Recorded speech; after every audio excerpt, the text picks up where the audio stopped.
Realpolitik tem o apoio da AIMAP, a metalomecânica responsável por 24 mil milhões de euros de exportações.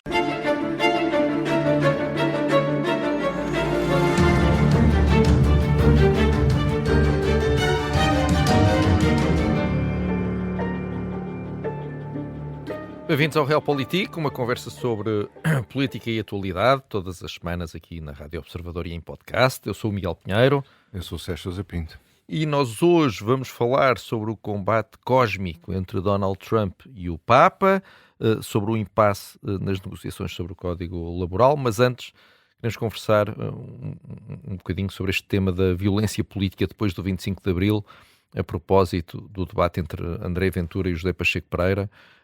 Sérgio, viste o debate? Vi, naturalmente que vi. E como é que olhas para isto tudo?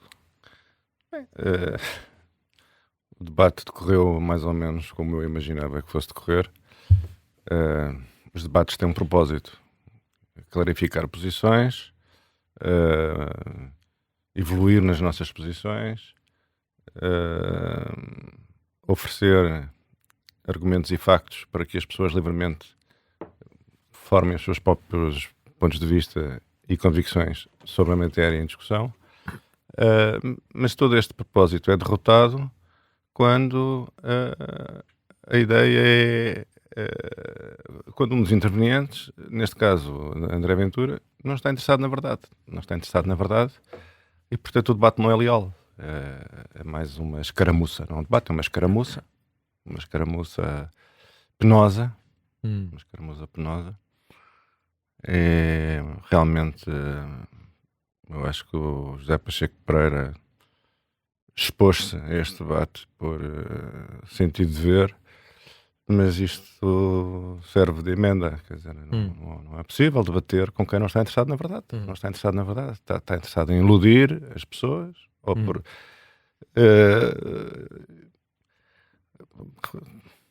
Mas o próprio, esta proposição, o propósito é em si mesmo absurdo, para ter os presos políticos antes e depois do 25 de Abril. Houve presos políticos antes, houve presos políticos depois, não há comparação possível entre essas duas realidades. Certo, e, portanto, mas parece-me aqui um dos pontos... Diz. Não, é como debater se a água está no estado líquido ou no estado sólido, quer dizer, uma estupidez. Portanto, uma estupidez... não há nada para discutir, estamos aqui a falar de factos e, portanto, nós podemos discutir outras coisas. Sim. Factos, acho. Então, acho que de facto um dos problemas nestas discussões é a comparação. Acho que esse é que é o problema. Esse facto nós podíamos debater, nós podíamos debater, por exemplo, os preços políticos a seguir ao 25 de Abril. É um tema para debater. Exato. Mas eu parece-me que esse é que é o tema, não é? Porque tudo isto surgiu por causa da intervenção de André Ventura na sessão de comemoração dos 50 anos da Constituição no Parlamento, em que ele fez uma comparação numérica, não é? Que aliás tem sido muito referida recentemente, dizendo que no período imediatamente a seguir ao 25 de Abril, portanto ainda durante o período revolucionário, a dada altura havia mais presos políticos do que imediatamente antes do 25 de Abril. É um facto. É um facto. E portanto, aí começou a questão da comparação. Mas a mim parece-me que o interessante aqui é aquilo que não é falado normalmente sobre o período revolucionário, não é? Eu nem vou referir aquilo como o período pós-25 de Abril, porque eu acho que também introduz logo, só o facto de haver uma referência a 25 de Abril introduz logo uma distorção, que é, estão a dizer mal do 25 de Abril, não é? Vamos lá esquecer isso. 25 de Abril foi um dia que marcou o fim de uma ditadura horrível. Acho que não vale a pena, pelo menos aqui, não é? Estarmos a perder tempo com essa contextualização. Mas no período revolucionário, houve uma série de violências políticas que tiveram uma expressão física através de detenções arbitrárias, torturas, e também tiveram um reflexo propriamente político na forma como as coisas foram feitas politicamente naquele período, muito problemáticas. Tudo o que estás a dizer são factos históricos. Não, claro, e que não são... Mas eu acho que há aqui um problema. Acho que nós temos um problema. É que foi feita uma romantização do período de mudança da ditadura para a democracia. E por razões políticas foi criada uma fantasia de que não houve nenhum problema. Não houve nenhum problema. Nós tivemos uma revolução sem mortos, uma revolução sem presos políticos. Mas mortos foi a PIDE que os matou, como sabes, na rua António Maria Cardoso. Não, está bem. Bom, também houve mortos quando foi de 25 de novembro, não é? Também chegou a haver... Mas eu não estou a querer entrar nisso, Sérgio. O que eu estou a dizer é que foi criado um manto de esquecimento sobre o que correu mal naquele período. Aliás... não correu mal. Há muitas coisas que correram mal. Mas sabes que... Vamos lá ver. Há uma grande diferença entre uma revolução e aquilo que existia antes do 25 de Abril. Estás a entrar na comparação, ou seja, eu não estou a entrar na comparação. Estás a entrar na comparação. Estás a distorcer isto. Eu não estou a distorcer isto. Eu estou a contextualizar as coisas. Pronto, então contextualiza. Antes do 25 de Abril, os defensores do regime e da ditadura, no sentido amplo da palavra, de tipo fascista, chamavam ao regime a situação. A situação. É muito diferente a situação e uma revolução. Como dizia o grande historiador Michelet, uma revolução não é um convite para jantar. Uma revolução não é um convite para jantar. Como é evidente, todos os hierarcas, pessoas em posição de autoridade, psicofantas, servidores do regime deposto, têm que ser detidas. Então, como é que se faz uma revolução? Manda-se uma carta a dizer, Vossa Excelência,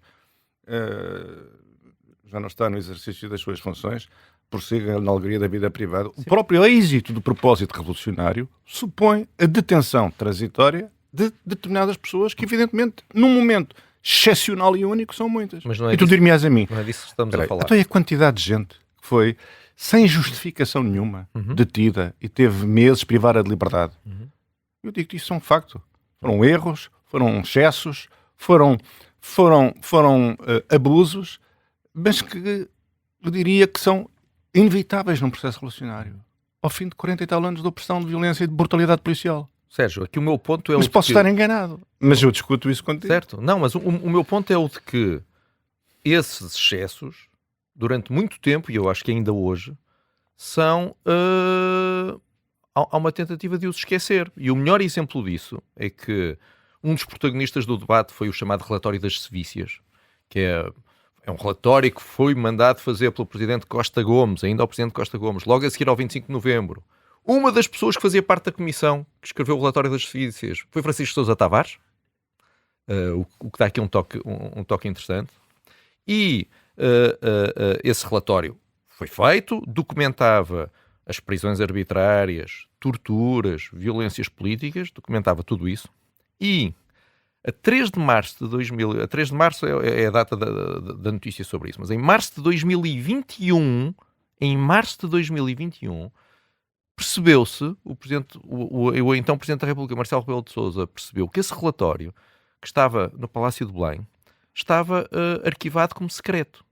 Em 2021. E foi Marcelo Rebelo de Sousa que em 2021 retirou a classificação de secreto a esse relatório. Sendo que há aqui um mistério que é ninguém sabe quem é que impôs a classificação como secreto do relatório. E o facto deste relatório, o Estado português, o ter classificado como secreto até 2021, mostra que isto queima. Porque houve muita coisa que aconteceu naquele período, e até muito tarde, nós falámos aqui na semana passada sobre o Pacto MFA-Partidos e como foi imposto à Assembleia Constituinte uma série de políticas que os deputados eleitos democraticamente não queriam, por exemplo, e essa é uma das manifestações políticas do que aconteceu na altura. Outra é, enfim, se nós formos olhar para a forma como o primeiro Presidente da República foi eleito, Ramalhianos, a primeira eleição, aquilo foi decidido por 8 ou 9 pessoas, e depois os partidos sentiram-se obrigados a apoiar a candidatura. Houve muita coisa que não correu bem naquele período e que foi esquecido, foi escondido por razões políticas. Em relação ao Pacto MF para ti, nada foi escondido. Não, eu sei. Não, eu aqui estava a falar da questão da violência política. Porque se sente que isso fragiliza o regime democrático. O que me parece uma coisa tonta. Porque depois isso permite que André Ventura apareça como o homem que vem mostrar a verdade. E isso depois tem homem que vem mostrar a verdade. Não, o que eu disse é que permite Estamos que ele se apresente... outra vez para aquelas adjetivações controversas. Não é isso. Permite que ele se apresente, como se apresentou no debate, como sendo o político que está a contar a verdade às pessoas, uma verdade que foi escondida. Permite-lhe isto. É o meu ponto. É o meu ponto. Não sei o que é que responder. Fico sem palavras. Não sei o que é que responder. Posso apenas dizer-te, não foram os deputados constituintes que derrubaram o regime fascista e na altura conviviam a legitimidade democrática e a legitimidade revolucionária. Uma revolução é uma revolução. A nossa foi uma revolução relativamente pacífica, onde existiram violências. Percebo que durante um determinado período essas violências, como muitos segredos de Estado, não devam ser do conhecimento geral para servir um objetivo maior, que é a pacificação do país. Foi preciso integrar a direita no sistema democrático. E não é atirar achas para a fogueira que se integra a direita no sistema democrático. Foi preciso passar com um pano por cima das violências cometidas pelos movimentos armados contrários à Revolução de Abril. E, portanto, quer dizer, houve um esforço nacional feito por homens imperfeitos para construir um sistema democrático em cima de um país traumatizado por 43 anos. 43 anos. Em que funcionários públicos, pessoas eram pagas para serem torcionárias. Claro, não é para claro. evidente, Não é claro. Desculpa. Este país tinha um exército, uma força paramilitar, que era a PIDE, que eram torcionários e que eram funcionários públicos, que existiam para perseguir, para prender, para torturar. E eu pergunto às pessoas que foram submetidas às torturas mais bárbaras durante 40 anos nas prisões, aqueles que cumpriam sentenças políticas e chegavam ao fim, não eram libertados por causa das medidas de segurança, tantas que ainda estão vivos, o que é que aquela gente toda pensou do que ouviu? Quer dizer, isto é como insultar as pessoas. Quer dizer, insultar as pessoas, estar na memória, os que foram perseguidos, os que foram expulsos do ensino público, os que foram expulsos das universidades, os que foram expulsos da administração, quer dizer, a minha mãe era funcionária pública, teve que assinar um papel a dizer que não era membro do Partido Comunista. Quer dizer, são 43 anos. São gerações sucessivas que não conheceram outra coisa senão o medo. Por causa disso, negar a violência arbitrária, as prisões estúpidas, os mandados em branco, que toda a gente sabe que existiu a seguir ao 25 de Abril, as pessoas que passaram mal sem justificação nenhuma, os que foram presos sem nenhuma razão, aqueles que foram submetidos a torturas no ralis, negar factos históricos. Não, temos que aceitar a história como ela é. Agora, quando o nosso sonho, o nosso objetivo é estabelecer uma equivalência, então saímos do território da verdade, não é? Saímos do território da verdade. Queremos dar marteladas na história até ela se alinhar com a nossa intenção política contemporânea, não é? De mobilizar setores da sociedade portuguesa contra o 25 de Abril. E dizer que isto, no fundo, foi muito parecido. Como tu imaginarás, eu não tenho só amigos de esquerda, tenho muitos amigos de direita e tenho amigos muito reacionários e tenho amigos que são adversários do 25 de Abril. Pessoas de quem eu gosto muito e com quem eu converso muito. Mais ainda, pessoas conhecidas dessa área, com quem eu converso também. Eu conheço os argumentos, mas são argumentos leais, são argumentos que são usados com integridade. Eu acho que esses meus amigos, de uma maneira geral, têm todos uma ideia um pouco fantasiosa daquilo que seria o Portugal antes do 25 de Abril e do que ele poderia ser. Portugal como destino, Portugal como grande potência verdadeiramente soberana. Portugal inviável, reduzido ao seu retângulo europeu. Portugal com a expansão planetária, plurinacional. A capital, que devia ter sido mais cedo, devia ter sido em tempo, devia ter sido transferida para a África. O futuro de Portugal estava em África. Portugal era uma espécie de um museu, mas o futuro de Portugal estava em África, como grande nação pluricontinental, integradora, não racista. Quer dizer, eu conheço os argumentos. O espantoso argumento do crescimento a 4, 5, 6% ao ano, que é fácil de rebater, porque quando se está quase na idade da pedra lascada, quando o país é feito de carreiros e juntas de bois, pois é fácil crescer 6% ao ano, não é? A moeda forte, a gloriosa moeda forte, o ouro que transbordava do Banco de Portugal, eu conheço esses argumentos todos. Mas o que não ocorre a nenhuma dessas pessoas com quem eu converso é negar a PIDE, é negar as perseguições, é negar os factos. Não ocorre, por uma questão de integridade. E quando num debate existe integridade, nós podemos discutir tudo uns com os outros. Mas tu estás a concentrar... Eu não estou a falar do... O problema é quando não há integridade, quando o debate não tem integridade. Eu não estou a falar do André Ventura. É que o que me faz impressão é pensar-se que quem quer ter uma conversa adulta sobre o que aconteceu no período revolucionário seja necessariamente alguém que está a tentar denegrir o 25 de Abril. Pronto. Então se achaste que estão problemas de debates diferentes. Aquilo foi um debate em que ninguém tentou Mas eu não estou a falar mas eu não estou a falar do André Ventura. Eu não quero saber do André Ventura para nada. Pronto, eu estou a dizer que para além de... Que, para mim é indiferente o André Ventura. Só estou a dizer que é bom que Portugal consiga olhar para aquele período imediatamente a seguir durante o processo revolucionário, olhar para ele da maneira como ele foi. E não... E acho que há um problema que André Ventura tem. É que o ponto dele é que aquilo é igual à democracia. Pronto. Quando aqueles anos iniciais estava-se a tentar... Algumas pessoas estavam a tentar construir uma democracia e essa democracia veio depois. Foi vindo depois, não é? De forma plena. E ele trata tudo como se fosse um bocadinho a mesma coisa, não é? Para ele, o período revolucionário é igual à democracia. Pronto. E acho que aí há um problema de análise, não é? Porque não é a mesma coisa. Tiveste ali 2 anos em que isto se descontrolou, não é? E tu, de facto, vieste para um regime democrático e podias ter ido... O regime só se transforma, verdadeiramente. Bem, o regime antes de ser um regime democrático já era um regime de liberdade, porque já se respirava outro ar, não é? Mas ele só se torna democrático quando finalmente há uma transferência integral da legitimidade revolucionária para a legitimidade democrática. É aí que o regime se verdadeiramente transforma num regime democrático. Olha, acabamos a concordar. Olha que maravilha. Vamos só para um intervalo muito rápido e já voltamos para falar sobre outros assuntos igualmente quentes.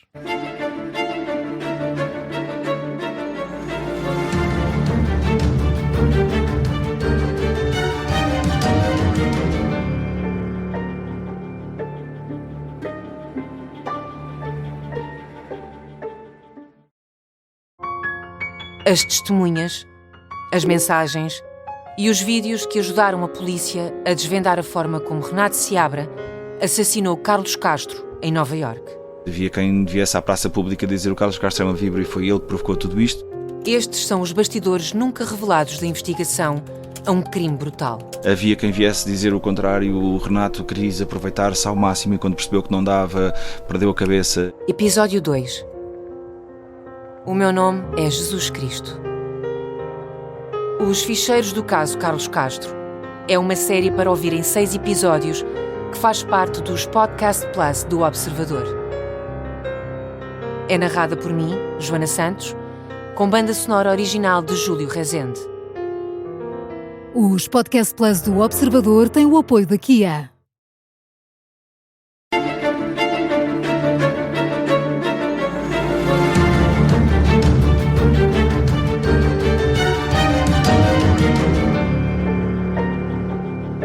Bem-vindos de volta ao Realpolitik. Sérgio, estávamos a falar do debate Pacheco Pereira-André Ventura. Já vamos ao Papa e a Trump. É mais ou menos a mesma coisa. Mas tu antes querias contar uma história. Lembrei-me já de várias histórias. Quer dizer, conforme nós nos vamos afastando desses tempos, e eu não sou testemunha de nada, porque nasci depois de tudo isso. Estás a falar do Estado Novo, da ditadura. Do Estado Novo. Quer dizer, as pessoas têm que imaginar, como eu só posso imaginar, uma vez que não vivi, o que era viver num período em que o país estava cheio não só de PIDs, como de informadores da PIDE, que era uma coisa generalizada. Portanto, nós não podíamos falar à vontade. Bem, aqui na rádio não podíamos, não é? Porque tu, se calhar, à saída eras vitoriado, mas eu era preso, não é? Sou membro de um partido. Eu ajudava-te a fugir. Sou socialista. Eu só por ser membro de um partido e os partidos serem proibidos, eu era preso. Lá ficava comprometido o nosso programa.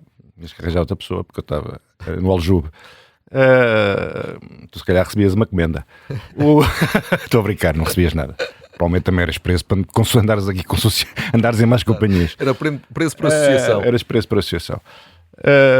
Havia essa coisa horrorosa dos informadores da PIDE. As pessoas mais ou menos sabiam que eram os informadores da PIDE, falavam baixinho, iam com esse medo.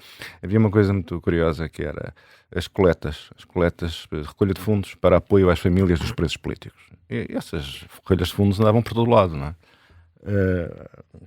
Nos ministérios também andavam apoios. Quer dizer, eu conheço pessoas que eram funcionárias públicas e diziam, que me contavam, quando passava lá a coisa do apoio aos presos políticos, toda a gente contribuía, até o diretor-geral. Quer dizer, isto diz tudo sobre a maneira como as pessoas se relacionavam com a, entre aspas, situação.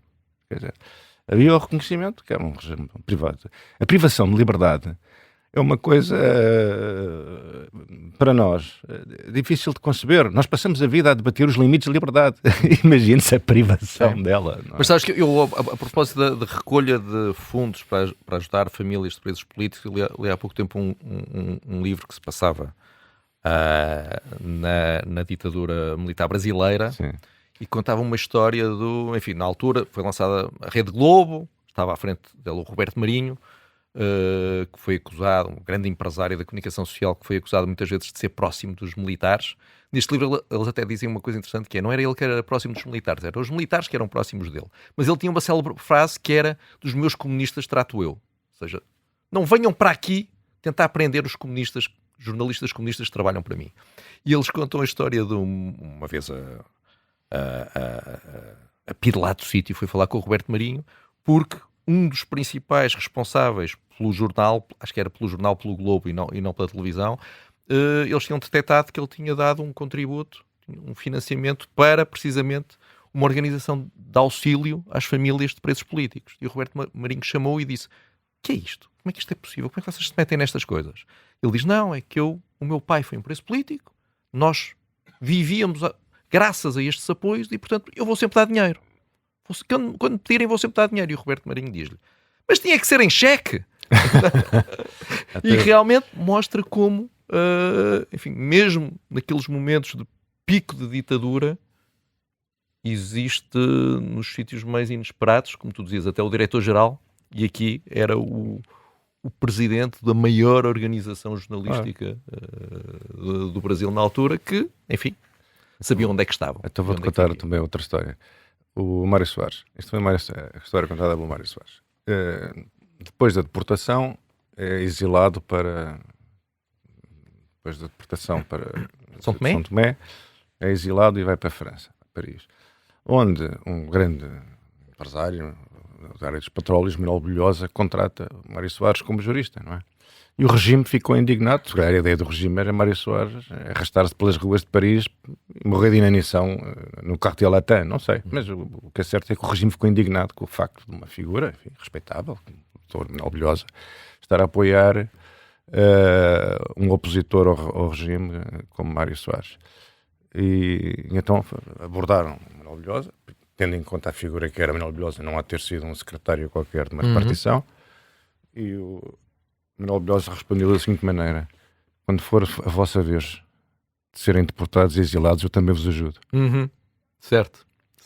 Mas olha, e por acaso temos que seguir em frente. Mas o Roberto Marinho também tinha outra história em que, quando começou a haver, estavam ali na dúvida sobre para onde é que aquilo ia, se ia haver uma ditadura de direita ou uma ditadura de esquerda. Ele chamou os principais responsáveis do jornal, do Globo, e disse: olha, vamos fazer assim, se for uma ditadura de direita, não se preocupem, eu estou cá para vos proteger. E daí a história dos meus comunistas trato eu. Se for uma ditadura de esquerda, só vos peço um favor: deixem-me ficar aqui como redator, isto é a minha vida, podem-me tirar de todo lado, mas eu fico aqui só a escrever umas coisas. Olha, Trump e Papa, nestes últimos dias, tivemos enfim, é uma constante histórica termos líderes políticos que acham que os Papas e o Vaticano, aquilo não é nada, não têm tanques suficientes para valerem alguma coisa e, portanto, têm que estar caladinhos. O argumento de Stalin. O argumento de Stalin. Quantas divisões tem o Papa? Precisamente. Trump agora é a vez de Trump fazer o papel de Stalin e de perguntar. Ele não fez a pergunta, mas o subentendido é: então, mas quantas divisões é que esse Papa tem para estar aqui a dizer estas coisas? Esta polémica está a provocar problemas a Trump na base natural dele de apoio nos Estados Unidos. As pessoas que não gostam de ver, não querem ver o presidente a falar desta maneira com o Papa. Isto é um sinal de quê, Sérgio? O Papa é uma referência moral e espiritual da humanidade, não é? Evidentemente que é uma figura muito importante para os católicos, mas é uma figura respeitada por toda a gente, não é? O que se pede à Igreja é desassombro e coragem, dizer a verdade, sobre o mundo em que vivemos, e orientar espiritualmente não só o povo católico e todos aqueles que têm em consideração tudo aquilo que o Papa diz, porque de facto é uma figura moral, é uma figura espiritual, é um homem referência, e a sua oposição à guerra não é nenhuma novidade. A questão é que agora estamos envolvidos numa guerra chamada Guerra de Escolha. Eu, ao fim de décadas a ler sobre temas internacionais e de ciência política, nunca tinha ouvido falar desta coisa da guerra de escolha, não é? Isto é uma guerra contra o direito internacional, é uma guerra de agressão, é uma guerra ilegal. Ninguém escreveu mais sobre a guerra, sobre os limites da guerra e sobre a legitimidade da guerra do que os autores cristãos ao longo dos séculos.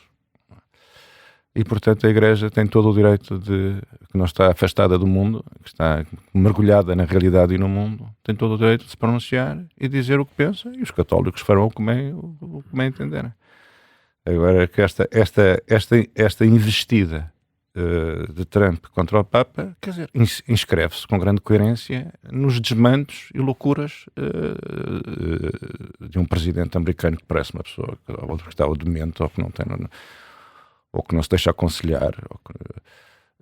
Eu pergunto-me como é que o mundo vai sobreviver a mais 3 anos de Trump. É uma coisa que me angustia profundamente. 3 anos é muito tempo. 3 anos é muito tempo. Agora estamos numa situação sem saída, porque depois da destruição de muitas infraestruturas militares e também civis do Irão, o Irão é um país que já não tem nada a perder e que se preparou durante 40 anos para o tipo de guerra que podia travar contra potências militares como os Estados Unidos e contra Israel, e portanto pensou a guerra de acordo com as suas possibilidades. E o que é facto é que está estrategicamente a ganhar a guerra. Nós estamos a viver, provavelmente, a maior humilhação dos Estados Unidos desde o Vietnã. A maior humilhação dos Estados Unidos desde o Vietnã. Nenhum objetivo estratégico foi alcançado. Andam a correr atrás dos iranianos à procura de negociações, depois de terem atacado o Irão e assassinado o líder espiritual e político do país. Personagem certamente muito pouco recomendável, mas de qualquer maneira não é assassinar pessoas que se julgou que se resolvem os conflitos internacionais, enquanto estavam a decorrer em Genebra negociações. Portanto, quer dizer, qual é a credibilidade das negociações patrocinadas pelos Estados Unidos? Quem garante que no meio das negociações não fazem outro ataque, outro bombardeamento, como Israel fez notoriamente para boicotar quaisquer esforços, quaisquer ilusões que os americanos pudessem ter sobre a possibilidade de se chegar a um acordo com o Irão? São sabotadas por Israel. São sabotadas por Israel pelas suas ações criminosas no Líbano. Não sei se Trump tenciona para si o estatuto de criminoso de guerra, que é o estatuto atual de Netanyahu. Mas, de facto, o que é que se pretende neste momento? O Estreito de Hormuz estava aberto, agora está fechado. Enfim, e tu, por dever de ofício, seguimos estes temas. Não há ninguém que nos explique como é que se resolve o problema do Estreito de Hormuz. Não. Há quem diga que a única solução são as celebradas boots on the ground, ou seja, uma invasão terrestre do Irão. E não é da famosa ilha de Karg, que isso não serve. Os americanos tomam a ilha de Karg e ficam ali sentados a ser bombardeados noite e dia. Qual é o sentido disto do ponto de vista estratégico? É impossível haver uma invasão terrestre, seria um Portanto, suicídio. a alternativa é uma invasão terrestre do território iraniano. Eu pergunto, porquê? Porquê encontrar-nos nesta situação? Não vai resolver nunca a situação do trânsito e todos os dias vamos aprendendo das dependências mundiais em relação àquela região do mundo. Pelos vistos, até os famosos microcondutores ou não sei o quê, que vêm de Taiwan, tudo aquilo depende do gás não sei o quê, do hélio não sei o que mais, os fertilizantes, 1/3 dos fertilizantes do mundo. Quando acabar esta época de sementeira numa parte do mundo, já não vai haver, os fertilizantes vão estar a preços absurdos na próxima época. Quer dizer, isso vai criar uma crise alimentar. Nós não conseguimos antecipar as consequências de tudo isto. Nós não sabemos se os Estados do Golfo vão continuar a enterrar bilhões, como dizem os americanos, em Silicon Valley e na inteligência artificial, que é a máquina da economia americana, são as tecnológicas. Não sabemos o impacto que isso possa ter nas bolsas. Quer dizer, nós vivemos num momento de instabilidade total, criada pelos Estados Unidos, e que os Estados Unidos não têm poder para resolver. Porque este drama todo também expôs os limites do poder americano. Afinal, o poder americano tem limites. Na verdade, estas críticas absurdas à procura de bodes expiatórios, que a Europa não ajuda. A ajuda da Europa era insignificante. Não há nada que a Europa pudesse fazer que mudasse o que quer que seja na situação militar no Médio Oriente. A desguarnecer os seus aliados no Sudeste Asiático, o Japão, a Coreia do Sul. Quer dizer, a mobilizar todos os recursos para esta guerra que não tem saída, que não seja negocial e que nunca devia ter sido iniciada. Pegando na questão dos aliados que deixam de ser aliados, também ontem Donald Trump disse-se desiludido com Giorgia Meloni por ela não o ter apoiado nas críticas ao Papa, não é? Que seria então o máximo do delírio. Não é? Sim, portanto era o suicídio. Portanto, Meloni, farta da vida política, decidia suicidar-se. E quer dizer, ela que chefia todos os setores conservadores da sociedade italiana, agora virava-se contra o sumo pontífice. Era realmente... Porque, enfim, existe uma tradição, isto não é apenas, isto não veio do nada, não é? Não, este ataque de Donald Trump não veio do nada. A direita radical convive muito mal com a Igreja Católica. Salvini fez muitas críticas ao Papa Francisco, Steve Bannon fez muitas críticas ao Vaticano, porque precisamente é um poder que é muito diferente, muito difícil de combater, não é? Há aquela frase do Elias Canetti que dizia que perto da Igreja todos os poderosos do mundo parecem diletantes. E de facto, perto de um Papa, seja ele qual for, qualquer presidente americano parece diminuído. E um líder político julgar que vai conseguir ganhar alguma coisa num combate contra o Vaticano é uma fantasia, não é? Apesar como dizia Ana Arendt, também tinha uma frase interessante. Ela dizia: o poder da Igreja assenta na antiguidade e no mistério. E nesse sentido é muito parecida com o Senado romano, não é? Composto por aquelas pessoas que se imaginavam descendentes dos troianos, como o Virgílio explicou. E portanto, Ana Arendt dizia: a Igreja é a verdadeira sucessora do Senado romano. A Igreja é uma instituição milenar, evidentemente tem um poder e uma autoridade, não é? Repousa na confiança que as pessoas depositam no bom senso, sentido de equilíbrio, ponderação, de tudo aquilo que diz.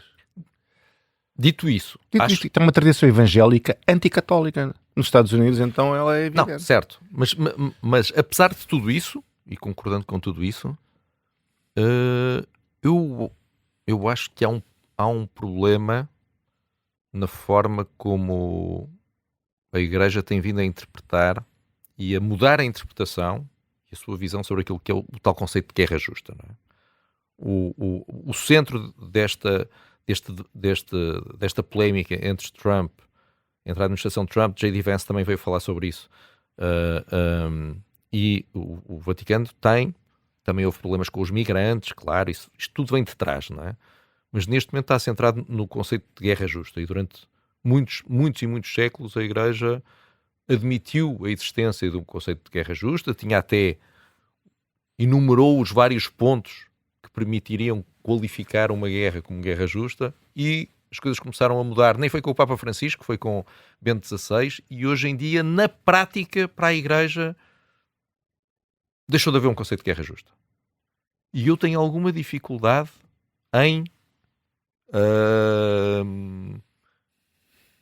enquadrar isso na minha cabeça, não é? Ou seja, como assim? A partir do momento em que não há um conceito de guerra justa, é que nem com legítima defesa, não é? Que também é um conceito que depois poderia discutir muito, mas esta ideia de que não existe, hoje em dia, por causa dos desenvolvimentos tecnológicos, não existe nenhuma guerra que seja uma guerra justa, acho que é um bocadinho problemático. Sim, mas também eu acho que quer dizer, nós somos homens livres. Nós pensamos os problemas com liberdade e também com humildade, não é? Porque pensamos sobre todos estes problemas muito menos do que a Igreja Católica pensou. Certo, sem dúvida. E nós temos de ter presente que a Igreja Católica e a cristandade, melhor dizendo, o cristianismo trouxe à história do mundo 2 conceitos revolucionários. Não é? Primeiro, a ideia de dignidade humana, que era completamente desconhecida até a existência da...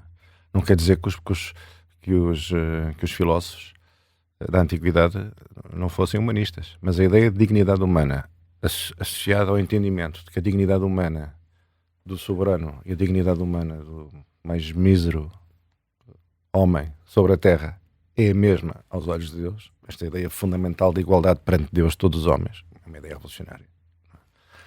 E, portanto, a Igreja, a cornerstone, digamos, da grande construção teológica e espiritual da Igreja é a dignidade humana. E, portanto, como é que a Igreja se punha agora a arbitrar, com base nas considerações que aparecem nos podcasts, a justiça do bombardeamento de apartamentos civis, porque os israelitas consideram que está lá escondido na cave um homem do Hezbollah e, portanto, arrasa-se. Mas, por exemplo, mas se calhar... Eu sempre que eu respeito tudo o que a Igreja tem a dizer. Mas se fores falar, por exemplo, das ações militares da Ucrânia contra a Rússia, se calhar aí as coisas complicam-se, não é? Mas quando as coisas não se complicam é porque estão a ser mal vistas, porque nada do que é humano é simples. Certo. Ora, nem mais. Olha, vamos fazer uma t-shirt com essa frase. Não vamos conseguir ir à reforma do Código Laboral. Eu peço imensa desculpa aos milhares de pessoas que estavam à espera desse momento. Os desiludidos da reforma laboral. E que vamos ter que os deixar sem os nossos considerantes sobre esse assunto, mas eu tenho a certeza de que para a semana vamos poder voltar a esse tema. Enfim, cá estaremos na próxima quarta-feira, em direto ao meio-dia e em podcast a qualquer hora. Que luxo. Sérgio, um abraço e boa semana. Um grande abraço para todos.